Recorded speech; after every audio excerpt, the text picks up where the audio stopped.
자, 우리 체크리스트 한번 보실까요? 9월달 우리에게 있는 귀한 사역들입니다. 9월 15일부터 오늘까지 웨슬리 펠로우 멘토링 캠프가 제주에서 진행 중입니다. 특별히 담임 목사님을 비롯해서 웨슬리 펠로우에 함께 소속된 여러 시니어 목사님들께서 조를 나누어서 한 3명에서 5명 정도 그렇게 젊은 목회자들에게 목회 멘토링을 그렇게 하는 캠프인데요. 귀한 시간을 통해서 목회란 무엇인가, 그리고 하나님께서 기뻐하시는 목회는 어떻게 해 나가야 되는가, 그리고 목회 현장 속에서 어떤 꿈을 품어야 되고 어떤 비전 속에서 그런 목회를 진행해야 될지 소그룹으로 그렇게 모여서 멘토링 사역을 진행 중입니다. 귀한 사역을 통해서 젊은 목회자들이 정말 하나님께서 꿈꾸시는, 우리 예수님께서 꿈꾸시는 그런 목회의 비전을 품을 수 있도록 계속 기도해 주셨으면 좋겠습니다. 그리고 다음 주 월요일부터 수요일까지는 담임 목사님과 우리 교회 부목사님들이 2020년 목회 계획을 세우기 위해서 목회계획 캠프를 3일간 갔습니다. 우리 교회가 이제 내년에는 창립 몇 주년일까요? 창립 40주년입니다. 예. 창립 40주년 하면 굉장히 의미 있는 한 해라고 우리가 생각해 볼 수 있죠. 그래서 창립 40주년을 맞아서, 그리고 매해마다 하나님이 우리 교회를 통해 어떤 사역을 펼치기를 원하시는지, 또 어떤 과정과 훈련의 과정들을 통해서 우리 성도님들이 온전한 그리스도인으로 성장해 가기를 원하시는지 저희들이 계획을 세우러 갑니다. 담임 목사님과 우리 부교육자들에게 하나님이 지혜도 주시고 교회를 사랑하는 마음, 성도들을 사랑하는 마음, 그리고 무엇보다도 하나님을 사랑하는 마음으로 목회 계획을 잘 세울 수 있도록, 그리고 안전하게 오갈 수 있도록 기도해 주시기를 부탁드립니다. 9월 20일부터 성서대학이 개강하죠. 성서대학 개강을 통해서 많은 성도님들이 하나님의 말씀을 더 건강하게 그리고 온전하게 알아갈 수 있도록 기도해 주시고, 9월 22일 주일 저녁에는 대입 수험생을 위한 중보기도회가 있습니다. 특별히 이제 대입 수험생을 위한 중보기도회를 하면 수험생이 있는 소그룹 또는 그 가정만 참석하는 성향이 경향성이 있습니다. 그렇게 하지 마시고 우리 소그룹의 모든 성도님들이 한 자리에 모여서, 이미 경험하신 분도 계시고 경험해야 될 분들도 계시죠. 함께 마음을 모아서 기도하는 일이 얼마나 우리에게 용기를 주는 일인지 모릅니다. 불안한 우리의 마음들 하나님의 말씀으로 다잡고, 또 우리 귀한 학생들도 더 하나님을 의지하고 담대히 준비할 수 있도록 소그룹의 모든 성도님들이 한 자리에 모여서 기도회를 같이 하셨으면 좋겠습니다. 자, 뒤에 넘겨보시면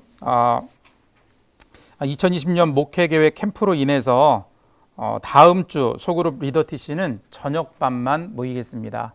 저희가 수요일에 오전에 복귀를 하지 못하니까 예배 드리고 저녁반 모일 텐데, 이 자리에 계신 분들은 예배를 드리시고 그때 나오셨으면 좋겠습니다. 오전반 안 모이니까 저는 뭐 그냥 못 나올 것 같습니다. 그렇게 하지 마시고 가급적이면 저녁 예배 드리시고 저녁 예배 후에 모이는 저녁반에 같이 해주시길 바랍니다. 그리고 9월 28일에는 우리 교회 가을맞이 대청소가 있습니다. 충성 소망교구가 클린 뉴스페이스를 담당하는 그런 주간인데 함께 하시면 좋을 것 같습니다. 모든 소그룹의 교구들이 함께 모이셔서 가을맞이 대청소를 통해서 우리 교회를 깨끗하게 단장하고, 또 후반기 새로운 마음으로 우리 교회 여러 사역들을 감당할 수 있도록 그렇게 해주시기를 부탁을 드립니다. 자, 교재 한번 보실까요? 자, 금주 소그룹 교재 18강 제목 한번 읽어보겠습니다. 무엇이 인간의 삶을 아름답게 할 수 있습니까? 우리 인도자님들은 내 인생을 가장 빛나게 했던 것이 무엇이라고 생각하시나요? 예를 들어 저는 우리 남편이 제 인생을 가장 빛나게 하는 존재입니다. 또는 우리 아이들이 내 인생을 가장 빛나게 하는 존재입니다. 또는 내가 살아온 10년의 삶이, 내가 꿈꿨던 이런 일들이 내 인생을 빛나게 하는 것입니다. 여러분들은 어떤 것으로 우리 인생을 아름답다고 정의 내릴 수 있을까요? 축복대학에 가서 이런 질문을 드리면 건강한 게 최고지 라고 대답을 많이 하세요. 아무래도 그 연세에는 건강이 삶을 살아가는 가장 큰 화두가 되기 때문에 그런 대답을 하실 것 같아요. 우리 인도자님도 한번 생각해 보세요. 나는 내 삶의 어떤 부분이 가장 자랑스러운가? 그리고 누군가에게 내 삶에 대해서 이야기를 할 때 어떤 이야기를, 어떤 자랑을 가장 많이 하는가? 한번 생각해 보시면 그것이 바로 내 삶을 가장 아름답게 빛내는 그런 요소가 될 것 같습니다. 자, 성경을 한번 같이 읽어볼까요? 히브리서 11장 4절로 6절입니다. 우리 한 절씩 한번 읽어볼게요. 제가 한 절 읽고 균형을 맞추기가 참 어려운데 우리 정은숙 권사님부터 시작해서 이렇게 네 분, 그리고 이현숙 권사님부터 시작해서 이렇게 네 분 그렇게 나누겠습니다. 제가 한 절, 우리 정 권사님 쪽이 한 절, 그리고 이 권사님 쪽이 한 절 그렇게 읽을게요. 믿음으로 아벨은 가인보다 더 나은 제사를 하나님께 드림으로 의로운 자라 하시는 증거를 얻었으니 하나님이 그 예물에 대하여 증언하셨습니다. 그가 죽었으나 그 믿음으로써 지금도 말하느니라. 믿음으로 에녹은 죽음을 보지 않고 여겨졌으니 하나님이 그를 옮기심으로 다시 보이지 아니하느니라. 그는 옮겨지기 전에 하나님을 기쁘시게 하는 자라 하는 증거를 받았느니라. 믿음이 없이는 하나님을 기쁘시게 하지 못하나니 하나님께 나아가는 자는 반드시 그가 계신 것과 또한 그가 자기를 찾는 자들에게 상 주시는 이심을 믿어야 할지니라. 아멘. 지난주 본문 말씀과 마찬가지로 오늘도 처음 문장이 시작되는 첫 마디에 어떤 단어가 나오죠? 믿음으로, 믿음으로, 믿음이 없이는. 우리 인생 속에 우리의 삶을 가장 아름답게 하는 요소로서 오늘도 우리는 믿음에 대해서 살펴보도록 하겠습니다. 자, 여론 질문에 가보시면 오드리 헵번이라는 분이 나오시죠. 젊었을 때 1953년 로마의 휴일의 한 장면입니다. 저희들도 유럽 성지순례를 갔잖아요. 성지순례 가서 그 바티칸에 갔는데 가이드 하시는 분이 여기가 그분들이 사진 찍은 곳입니다. 지금 몇 년이 지났는데도 그 장소를 얘기를 하시더라고요. 근데 이분이 나이 드셔서 어떻게 모습이 변하셨나요? 피부에는 주름이 굉장히 많아지셨고 머리 색깔은 이 검던 머리가 희끗희끗하게 그렇게 되셨고, 그래도 젊었을 때는 건강해 보이죠. 건강해 보이는데 지금 노년의 모습에는 너무 야윈 모습 우리가 볼 수 있죠.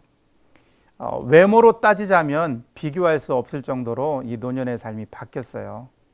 그런데 이분이 이 제목처럼 젊음의 아름다움을 넘어서 사랑인데 사랑의 아름다움으로 빛나다. 유니세프라는 단체를 통해서 이분이 아프리카에 있는 정말 어려운 아이들을 돕는데 굉장히 많은 실제적인 헌신을 했다고 해요. 그래서 이분의 삶이 다른 사람들이 바라보기에도 사랑을 통해 아름다움을 전한 그런 아름다운 인생으로 우리에게 여겨지죠. 교재에 보시면 샘 레빈슨이라는 분이 시간이 알려주는 아름다움의 비결이라는 시 중에 한 일부만을 발췌해서 기록해 놓았습니다. 같이 한번 읽어볼까요? 기억하라. 만약 도움의 손이 필요하다면 너의 팔 끝에 있는 손을 이용하면 된다. 내가 더 나이가 들면 손이 두 개라는 것을 발견하게 된다. 한 손은 너 자신을 돕는 손이고 다른 한 손은 다른 사람을 돕는 손이다. 이분이 이 시를 자녀들에게 유언처럼 이야기를 해서 많은 분들이 이 오드리 헵번의 유언인 줄 알고 계시다고 해요. 그런데 실제로는 샘 레빈슨이라는 분의 그분이 지으신 아주 조금 긴 시죠. 긴 시의 일부분이라고 해요. 이 이야기를, 이 시를 이 오드리 헵번이라는 분이 소중히 여기고 자녀들에게까지 그렇게 유언으로 남길 만한 그 가치가 어디 있었을까요? 이 오드리 헵번 이분의 마음이, 이분의 생각이, 이분의 삶의 철학이 그 시에 다 녹아있기 때문일 겁니다. 어쩌면 이 시의 영향을 받아서 이 오드리 헵번 이 배우가 노년의 삶을 나를 위한 손길이 아니라 다른 사람을 위한 손길로 그렇게 여생을 보내지 않았을까 하는 생각도 우리가 할 수 있겠죠. 그래서 여는 질문은 이렇게 함께 이야기하실 수 있도록 질문을 던집니다. 당신의 삶을 아름답게 빛내는 요소는 무엇이라고 생각하시나요? 앞서 제가 질문 드렸던 것과 같죠. 오드리 헵번 이분의 삶은 다른 사람을 향한 사랑으로 빛나는 인생이었어요. 다른 사람을 향한 사랑으로 빛나는 인생. 그러면 우리들의 인생은 무엇으로 빛날 수 있을까요? 다른 사람에게 도움을 주는 손길로도 빛날 수 있겠고, 또는 다른 사람에게 좋은 정보를 주는 일로 빛날 수도 있겠고, 저희 사역자들이 우리 강권사님께 특별히 감사한 일이 있어요. 가끔 맛집을 소개시켜 주셔서 저희들이 이제 점심 식사를 외부로 나가서 하고 있는데 그런 것을 종종 찾아갑니다. 그래서 우리 강권사님께 감사한 마음이 있어요. 다른 분들도, 우리 성도님들도 감사한 일들이 참 많죠.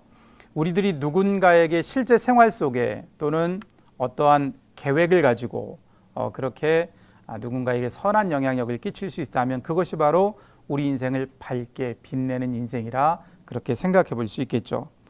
최근에는 우리 텔레비전 프로에 굉장히 다양한 뭐라고 하나요? 그런 프로들이 많이 있는데, 뭐 요리를 잘 만들어서 사람들에게 기쁨을 주는 사람들이 있고, 또 음악적인 재능을 통해 노래를 잘 불러서 상처 입고 힘들어하는 사람들에게 힘이 되는 그런 사람들도 있고, 또 미술적인 재능이 있어서 어린아이들 잘 이렇게 교육받고 하는 공간을 너무 예쁘게 만들어서 어린아이들에게 선한 영향력을 끼치는 분들도 있고, 요즘에는 유튜브로 강의가 굉장히 많죠.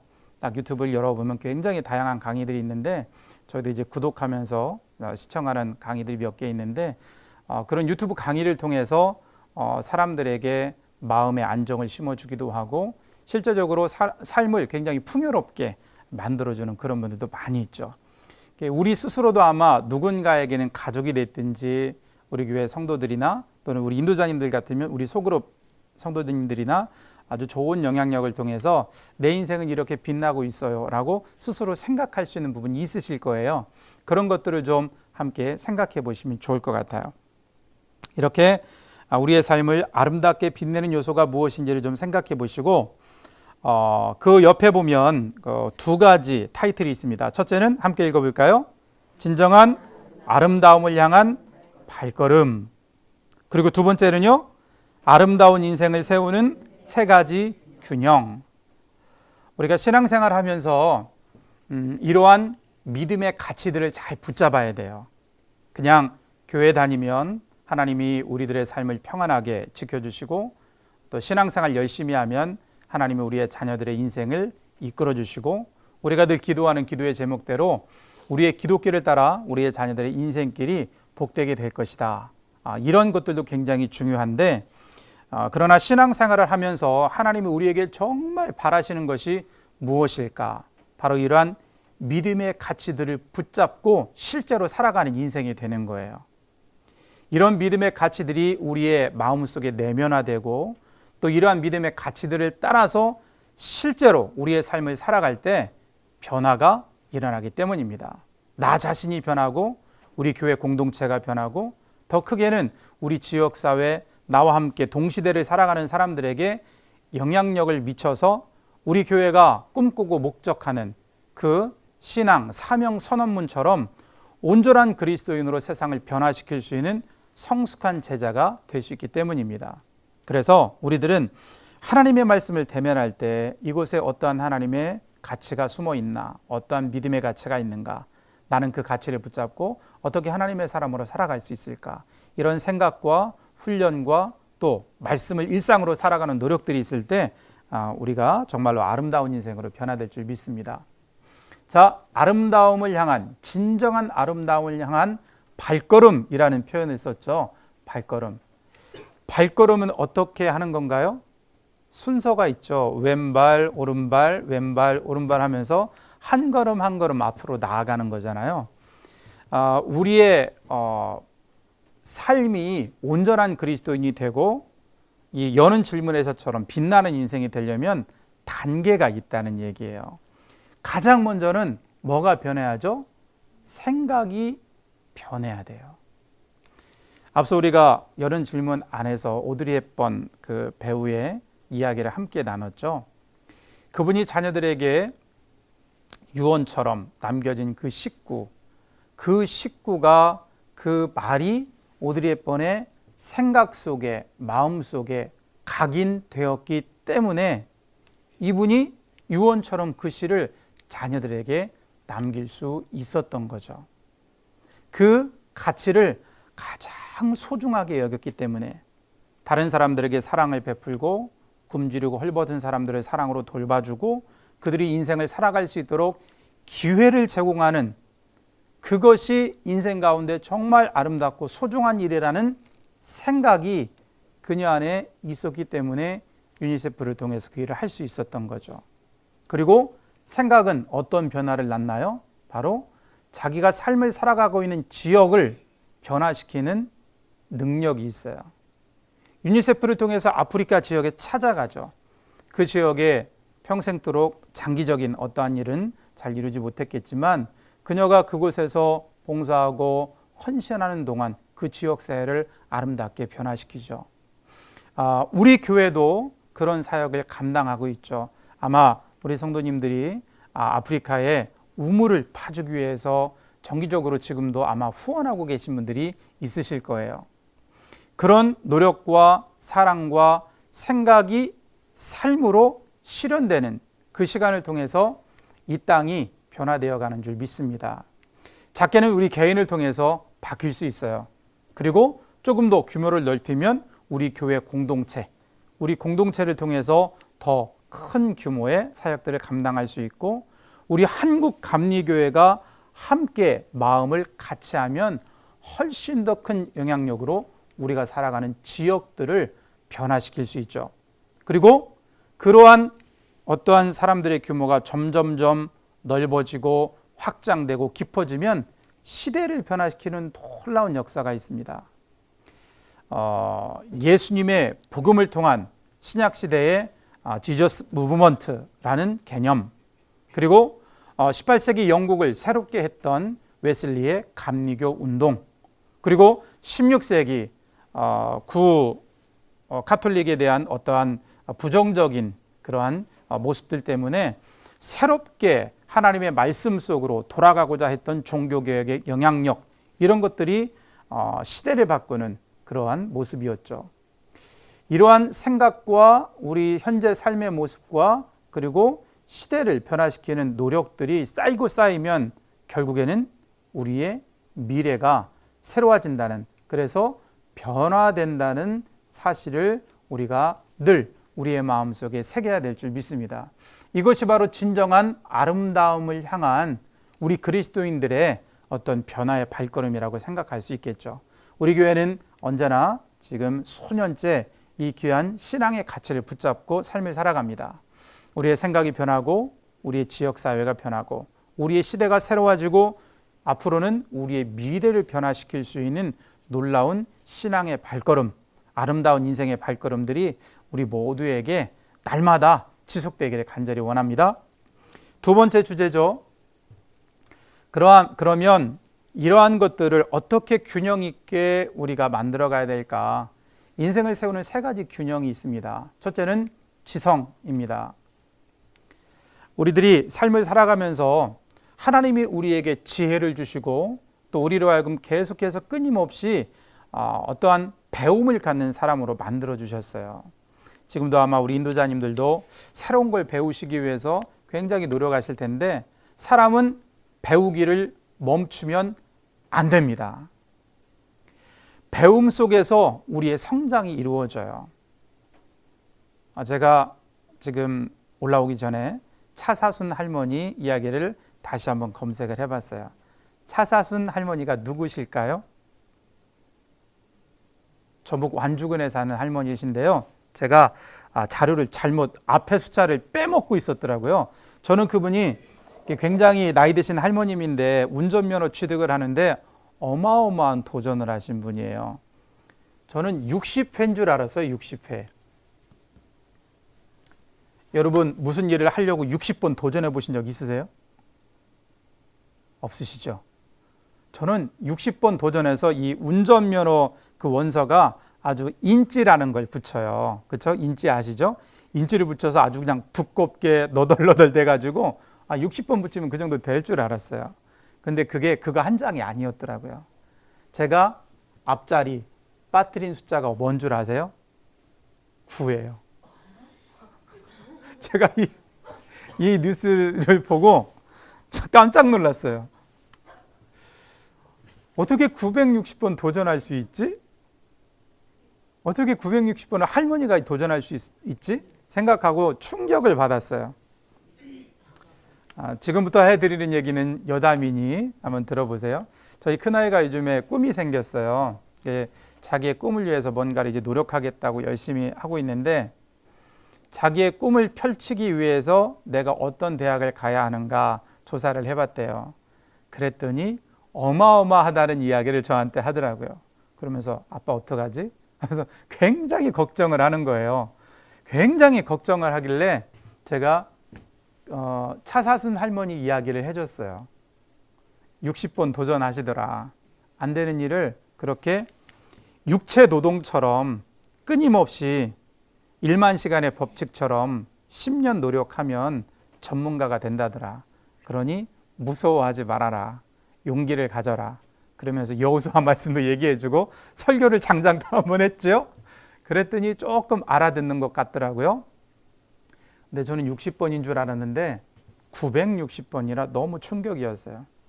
그리고 제가 잠깐 지나가다가 제가 본 이야기인데, 어느 요즘에 조금 이제 열심히 활동을 재개하려고 노력하는 남자 배우가 있어요. 그 가족들이 굉장히 한 프로에 정기적으로 출연을 하고 있는데, 최근에 그 가족의 어머님께서 운전면허에 도전하시더라고요.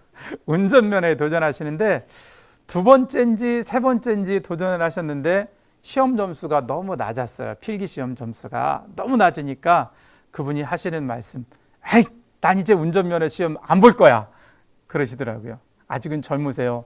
차사순 할머니에 비하면 영한 분이세요. 그런데 한 두세 번 도전하시고는 나 이거 안 할 거야 하고 짜증을 좀 내시더라고요. 이제 뭐라고 표현을 하죠? 투정을 하시더라고요.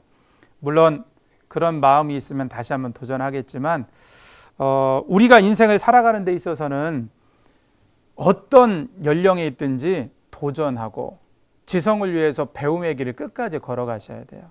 그래야 우리의 품격이 높아지고 우리의 신앙이 깊어지고 우리가 살아가는 공동체 안에서 누군가에게 선한 영향력을 끼칠 수 있는 사람이 돼요. 배우기를 딱 멈추면 그때부터는 우리의 삶이 우리 스스로를 생각해도 자존감이 떨어져요. 나이가 점점 들어가고 기억력이 점점 사라지고 체력이 점점 약해지면 나 스스로가 필요 없는 존재 같은 마음들이 든다고 하세요. 그러나 배우기를 멈추지 않으면 저 지성의 영역을 계속해서 갈고 닦으면 스스로에게도 자부심이 생기고 그 배움의 영역을 통해서 다른 사람들에게 정말 좋은 영향력을 끼칠 수 있어요. 무언가 새롭게 배우는 일을 멈추지 마시기를 부탁드립니다. 두 번째, 감성의 영역입니다. 오늘날처럼 사람들이 상처를 많이 받고 살아가는 경우가 드문 것 같아요. 굉장히 많은 청소년들이, 어린아이들이, 그리고 어머님들이, 아버님들이 마음에 상처를 갖고 삶을 살아가세요. 그런데 이 상처들을 하나님의 사랑과 하나님의 말씀과 하나님의 위로와 함께 하심을 가지고 잘 감당할 수 있어야 될 것 같습니다. 이 감성의 영역, 그렇게 내가 아픔을 겪고 그것을 이겨내면 굉장히 유익한 점이 있어요. 그게 뭐냐면 다른 사람의 아픔에 공감할 수 있다는 거예요. 저도 이 운동을 하다가 아킬레스건이 파열이 돼서 한 3주간 병원에 입원해 있으면서 다리 다친 분들을 보면 정말 어려우시겠다는 마음이 그냥 들어요. 얼마나 힘들까, 얼마나 어려울까, 그런 생각들이 제가 경험이 있으니까 알게 되더라고요. 그리고 그분들의 어려움에 대해서 함께 이야기를 하고 또 신방을 한다거나 또 그분들을 위해 기도할 때 마음이 달라요. 누군가를 위해 공감할 수 있는 마음이 훨씬 더 커지게 되더라고요. 하나님이 우리들에게 이 땅 위에서 선한 그리스도인, 선한 사마리아 사람처럼 사랑을 나누며 삶을 살아가라고 이야기하시는데, 만약에 우리가 사람들의 아픔을 모르고 사람들의 그 어려운 상황을 모르면 정말로 공감할 수 있을까? 참 어려울 거예요. 물론 간접 경험을 통해서 마음이 이렇겠구나, 어렵겠구나, 힘들겠구나 하지만 우리의 속 중심으로부터 우러나오는 공감은 아마 힘들지 않을까 생각이 돼요. 그런 면에서 우리는 이 감성적인 면에 있어서 누군가의 삶에 공감할 수 있는 그리스도인으로 우리 인생의 균형을 잘 맞춰 갔으면 좋겠어요. 그렇다고 해서 하나님이 모든 것을 공감하라고 엄청난 시련의 파도를 늘 우리들에게 주지는 않으세요. 우리가 감당해야 할 몫이 있죠. 그 감당해야 할 몫을 우리에게 주실 때 하나님께 감사하고, 하나님, 제가 이 일을 통해서 하나님께 영광 돌리는 사람 되게 해주십시오. 제 마음이 상처받았다면 하나님의 사랑으로 위로해 주시고, 비슷한 상황 속에 상처받는 사람이 있으면 제가 위로할 수 있는 사람 되게 해주십시오 하고 우리의 감성의 영역을 좀 넓혀갔으면 좋겠습니다. 마지막으로 영성의 영역이죠. 하나님을 알아가는 거예요. 제일 중요한 겁니다. 하나님을 알아가는 거. 하나님이 얼마나 위대하고 크신 분일까요? 사람들이 이 인체를 연구하는데, 제가 최근에 이제 어느 부분이 이제 근육이 좀 당기고 해서 그 프로를 잠깐 봤어요. 생로병사의 비밀. 거기에 보니까 이제 허리 근육이라든지 또는 다른 곳에 아픔이 있는 그 사람들의 통증을 담당하는 의사들이 이야기하는 것이, 모두가 다 이야기하는 게 뭐냐면, 우리 사람은 머리끝부터 발끝까지 모든 근육이 다 연결돼 있대요. 연결이 돼 있어서 어느 한 부위가 아프잖아요. 그러면 그 부위의 통증을 완화시키고 정상적인 활동을 할 수 있도록 다른 부위의 근육들이 비정상적으로 움직인다는 거예요. 그렇게 해서 한 곳이 고장이 나서 아프기 시작하면 반드시 다른 신체에도 문제가 생긴다는 거죠. 다 통으로 연결되어 있으니까. 사람이 그렇게 신비하고 놀라운데, 아직까지도 정말 세계적인 석학들도 인체의 신비에 대해서 다 알지 못하죠. 사람을 알기도 그렇게 어렵고 사람을 알아가기도 그렇게 힘든데 우리가 하나님을 어떻게 모두 다 알 수 있겠어요? 우리가 평생을 하나님에 대해서 성경을 연구하고 묵상하고 하더라도 하나님의 굉장히 적은 일부분만을 우리가 알고 하나님 곁으로 아마 가게 될 것 같아요.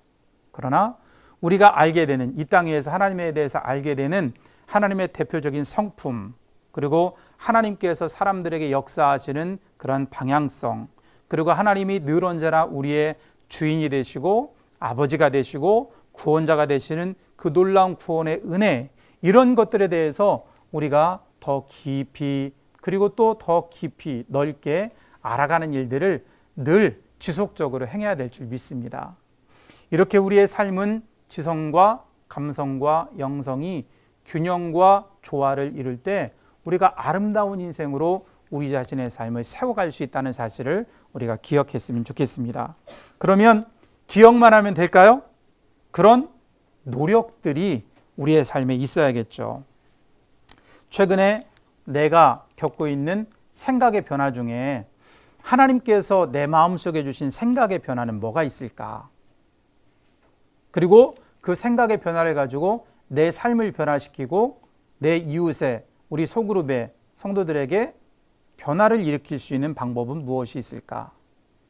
이 일을 작게만 유지하는 것이 아니라 우리 교회적으로 함께, 모든 소그룹들이 함께 할 수 있는 일은 무엇이 있을까? 이 일을 통해서 우리 자녀 세대 가운데 어떤 영향력을 줄 수 있을까? 생각의 넓이를 확장시킬 수 있는 그런 것들을 한번 해보시면 좋겠고, 지성의 영역에서 나는 어떻게 새로운 것을 배우고 있고 지금까지 배운 어떠한 배움의 길이 있다면 어떻게 그것을 더 깊이 있게 만들어 갈 수 있을까? 그런 삶의 실천이 필요하겠죠. 감성적인 영역, 나는 누구에게 공감해 줄 수 있을까? 나는 누구의 마음을 헤아려 줄 수 있을까? 혹시 지금 내가 아픔을 겪고 있다면 이 일을 통해서 하나님은 누구를 도우라고 나를 이렇게 인생을 살게 하실까? 또 하나님 알아가는 영역. 우리 성도님들 하나님의 말씀을 늘 대면하시나요? 날마다 하나님의 말씀을 보고 계신가요? 제가 책을 읽다가 미국 사람들은 하루 평균 TV 시청 시간이 4.3시간이래요. 연구 결과 일반적으로 통계를 하면 4.3시간. 만약에 그 시간을 성경을 읽고 묵상하고 또 다른 어떤 유익한 영적인 도서라든지 아니면 찬양을 듣는다든지 이런 일에 사용한다면 매일같이 우리의 영성이 얼마나 깊어질까요? 우리나라 사람들도 그 TV 시청 시간 또는 스마트폰과 함께하는 시간을 새롭게 좀 만들면 이 세 가지 영역에 있어서 우리들이 정말 건강하게 우리의 삶을 새롭게 세워갈 줄로 믿습니다. 인생을 아름답게 하는 세 가지 균형, 그리고 인생을 아름답게 하는 발걸음, 이것들을 좀 생각해 보시고 금주에 한번 실천해 보셨으면 좋겠어요. 자, 이제 실제적으로의 말씀을 통해서 우리 인간의 삶을 복되게 만드는 것이 무엇일까 한번 생각해 보죠. 자, 함께 읽어볼까요? 우리 삶의 첫 번째 자리에 놓아야 할 신앙의 가치. 1번. 자, 창세기 4장 2절로 5절의 말씀입니다.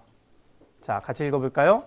그가 또 가인의 아우 아벨을 낳았는데 아벨은 양치는 자였고 가인은 농사하는 자였더라. 세월이 지난 후에 가인은 땅의 소산으로 제물을 삼아 여호와께 드렸고 아벨은 자기도 양의 첫 새끼와 그 기름으로 드렸더니 여호와께서 아벨과 그의 제물은 받으셨으나 가인과 그의 제물은 받지 아니하신지라. 가인이 몹시 분하여 안색이 변하니. 아멘. 자, 이곳에는 등장하는 인물이 두 명 있습니다. 누구와 누구죠? 가인과 아벨입니다. 가인과 아벨이, 가인은 농사 짓는 사람, 아벨은 양치는 사람. 그런데 자기 이제 추수 때가 돼서 수확할 수 있는 때가 돼서 하나님께 예물을 올려드리고 예배 드리는데 다른 게 있어요. 뭐가 다를까요? 여기는 첫이라는 단어가 등장하죠. 여기는 그냥 땅의 소산으로 제물을 삼아 드렸다. 우리가 어떤 글을 읽을 때 단어 하나가 굉장히 큰 차이를 만들 때가 있어요. 여기도 그냥 아벨은 자기도 양의 새끼와 기름으로 드렸더니 라고 표현해도 의미는 똑같죠. 하나님께 농사 짓는 사람이니까 가인은 땅의 소산으로, 아벨은 양치는 사람이니까 양의 새끼로 그렇게 예배했다 해도 될 텐데, 아벨에 대해서 표현할 때는 첫이라는 단어가 들어가요. 이것이 굉장히 중요한 거예요. 처음 것을 하나님께 드리는 정성, 이 정성을 우리는 무엇으로 볼 수 있냐면 아벨의 삶 속에는 늘 언제나 하나님이 최우선이라는 뜻으로 우리가 생각할 수 있어요. 하나님이 최우선인 거예요. 예수님도 그 말씀하셨죠.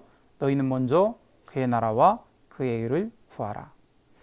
하나님이 우리들에게 처음 가장 소중한 존재로 하나님은 우리들에게 그렇게 여김을 받고 싶으신 거예요. 그래서 제목도 그렇죠. 첫 번째 자리에 놓아야 할 신앙의 가치. 하나님이 우리의 가장 우선순위이십니다. 이것을 담임 목사님께서는 이렇게 표현하셨죠. 자, God first. 하나님이 첫 번째. 그리고 예수님이 첫 번째. 그리고 우리 교회가 첫 번째. 그래서 God first, Jesus first, Holy Light Church first. 이것이 우리의 인생 가운데 너무 중요한 삶의 태도예요. 너무 중요한 삶의 태도예요. 하나님이 아닌 다른 것들이 우리 인생의 가장 우선순위가 되면 우리의 삶은 하나님으로부터 점점 멀어져요. 처음에는 그 간격이 굉장히 좁은 것 같은데 한번 각도기를 생각해 보세요. 처음에 시작은 똑같아요. 그런데 한 사람은 이 방향으로, 한 사람은 이 방향으로 나아가면 시간이 지나면 여기서는 이 끝과 저 끝이 돼버리죠. 하나님이 우리의 삶의 첫 번째 자리에 있지 않은 삶은 시간이 지나면 지날수록 하나님과 멀어지게 돼 있어요. 우리 마음의 첫 번째 자리에 누가 있는가? 우리 자신을 살펴보고 우리의 신앙이 지금 건강한가? 우리가 잘하고 있나? 이 점을 좀 많이 생각해 보셨으면 좋겠어요. 내가 하나님을 가장 우선순위로 삼고 있는가? 무엇을 보면 알 수 있나? 내 시간을 어디에 사용하고 있는가? 나에게 하나님께서 선물하신 시간을 어디에 사용하고 있는가? 왜냐하면 사람들은 자기가 가장 좋아하는 것에 시간을 투자하거든요. 정말 말 그대로 시간 가는 줄 몰라요. 내 시간을 어디에 투자하고 있는가? 두 번째, 내 돈을 어디에 사용하고 있는가? 최근에 교회의 가장 큰 어려움 중에 하나는 40대 성도들부터 11조를 잘 드리지 않는다고 해요. 우리 인도자님들 그리고 인도자님들의 소그룹에 속한 성도님들은 11조 생활을 철저하게 할 수 있도록 그렇게 동기부여하시고 훈련하시기를 바랍니다. 11조가 왜 그렇게 중요할까요? 항상 다 말씀하시잖아요. 하나님이 돈이 없어서 그러신가요? 온 우주가 하나님 건데 하나님이 돈이 좀 궁하셔서 필요한데 급전이 필요하셔서 성도들한테 11조 하라고 하시나요? 뭐가 하나님이 필요하셔서 11조 하라고 하시는 게 아니에요. 저 말씀과 똑같아요. God first인가 아니면 money first인가? 그거 결정하라는 거예요. 돈이 먼저가 아니고 하나님이 먼저면 11조 드리는 게 아무런 부담이 안 돼요. 오히려 기쁨이 되고 감사가 되죠. 그러나 돈이 먼저인 사람은 11조 딱 드리려고 하면은 이 수익이 많으면 많을수록 11조 봉투가 두꺼워지겠죠? 갈등이 생기는 거예요. 이거 10만 원만 이렇게 다른 데 유용을 하면 더 좋은 일을 할 수 있을 텐데, 또는 한 10만 원만 다른 곳으로 쓰면 내 생활이 훨씬 편리해질 텐데, 이런 생각을 막 하게 되죠. God first가 아니라 money first인 삶이 되는 거예요. 예수님도 말씀하셨어요. 그래서 너희가 하나님을 섬기든지 만몬을 섬기든지 둘 중에 하나로 선택해라. 만몬이 뭔가요? 돈이에요. 물질이에요. 사람이 가장 약한 곳이 돈. 이 돈 문제가 정말 굉장히 어려운 것 같아요. 그래서 시간을 어디에 사용하고 있는가? 돈을 어디에 사용하고 있는가? 잘 살펴보시면 내가 하나님 중심인가 돈 중심인가를 금방 알 수 있어요. 하나님은 우리들에게 아벨처럼 첫 새끼, 첫 번째 자리에 하나님이 딱 좌정하시기를 원하세요. 이것이 우리가 가장 소중한 인생, 가장 빛나는 인생을 살 수 있는 믿음의 가치라는 사실, 그 점을 기억하시고 늘 스스로를 돌아보는 저와 여러분이 되었으면 좋겠습니다. 두 번째 한번 볼까요? 우리의 삶의 첫 번째 자리에 놓아야 할 신앙의 가치 두 번째가 무엇인가?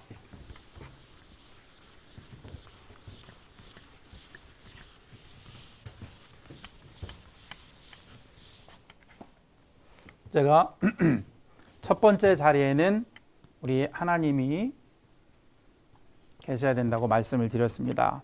자, 두 번째 자리는 무엇일까?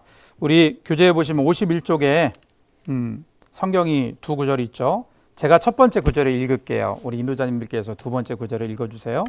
히브리서 11장 6절입니다. 믿음이 없이는 하나님을 기쁘시게 하지 못하나니 하나님께 나아가는 자는 반드시 그가 계신 것과 또한 그가 자기를 찾는 자들에게 상 주시는 이심을 믿어야 할지니라.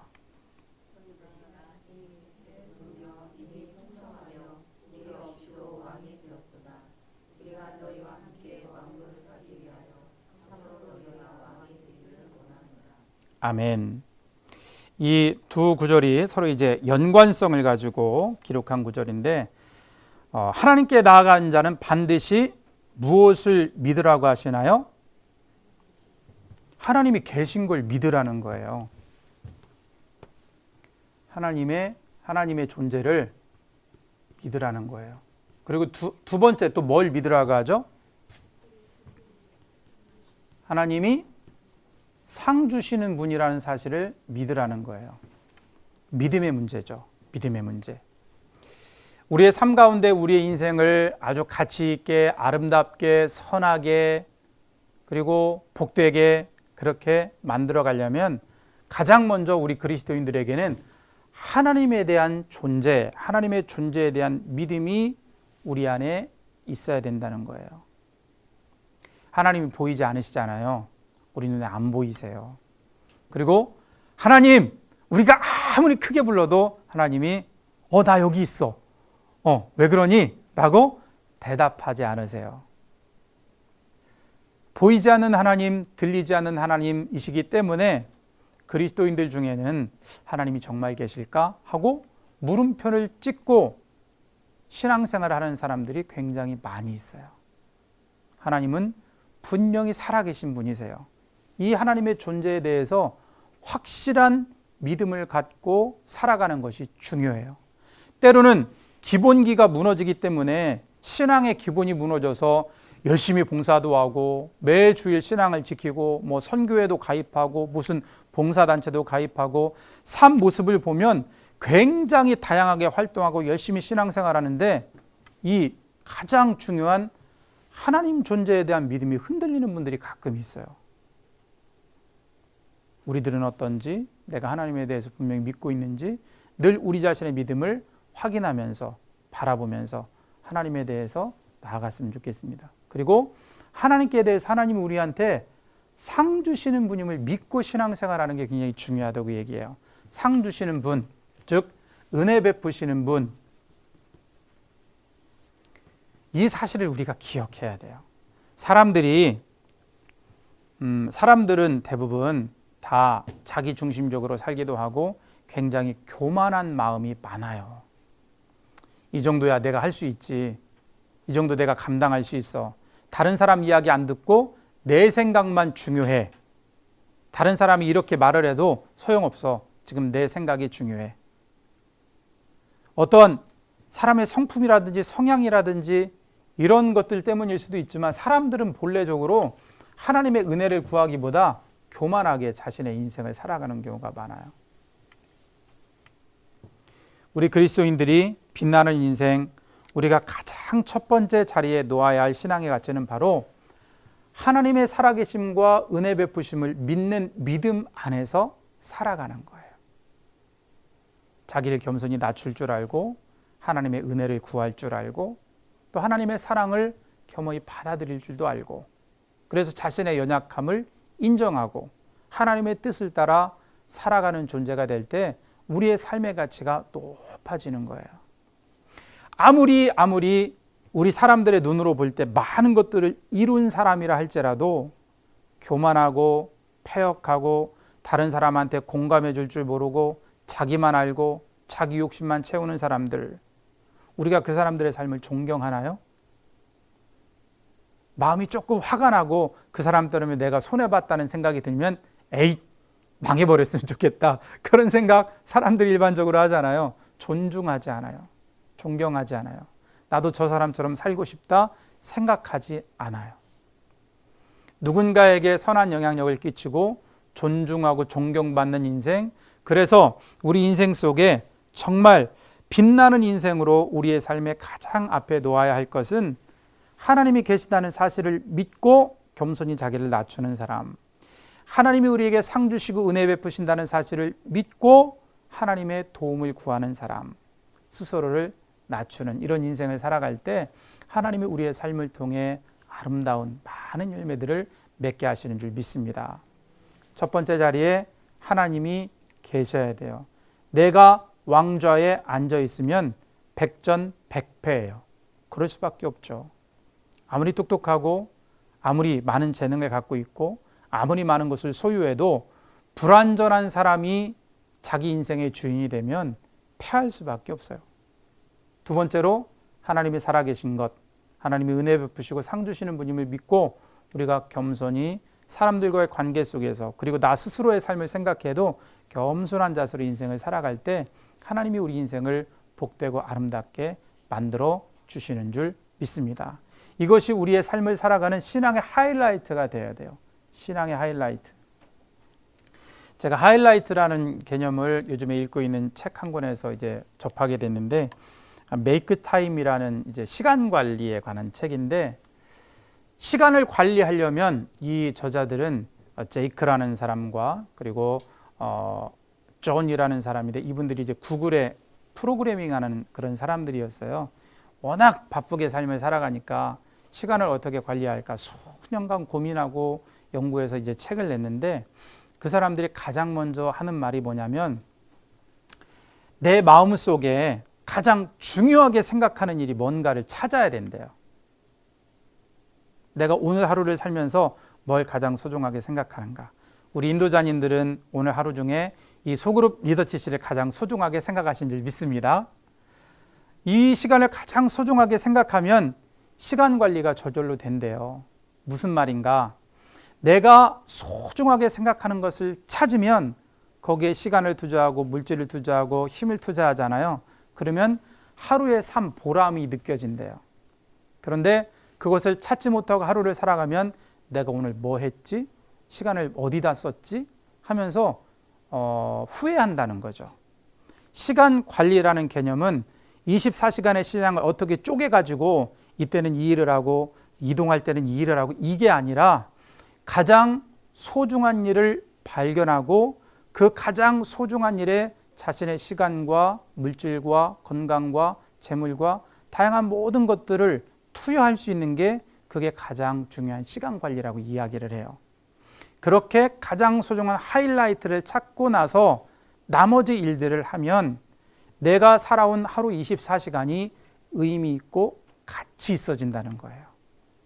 시간을 막 5분 단위로 쪼개고 1분 단위로 쪼개서 이 일도 하고 저 일도 하고 수많은 일들을 많이 하는 것이 시간 관리를 잘하는 것이 아니라 가장 소중하고 가치 있는 일을 발견하는 것. 신앙생활에도 마찬가지예요. 우리의 인생 가운데도 가장 소중하고 가치 있는 우리 하나님을 발견하고 하나님의 성품을 발견하고 하나님의 일을 발견하고 거기에 우리 인생을 투자할 때 우리의 삶이 빛나는 거예요.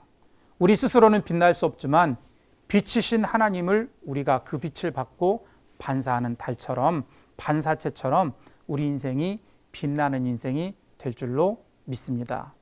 무엇이 우리의 삶을 가장 아름답게 만드는가? 하나님이 우리의 삶을 가장 아름답게 만들어주세요. 그러면 하나님을 바라보고 어떻게 우리가 그런 사람이 될 수 있는가? Changing thought, changing place, changing time, changing future.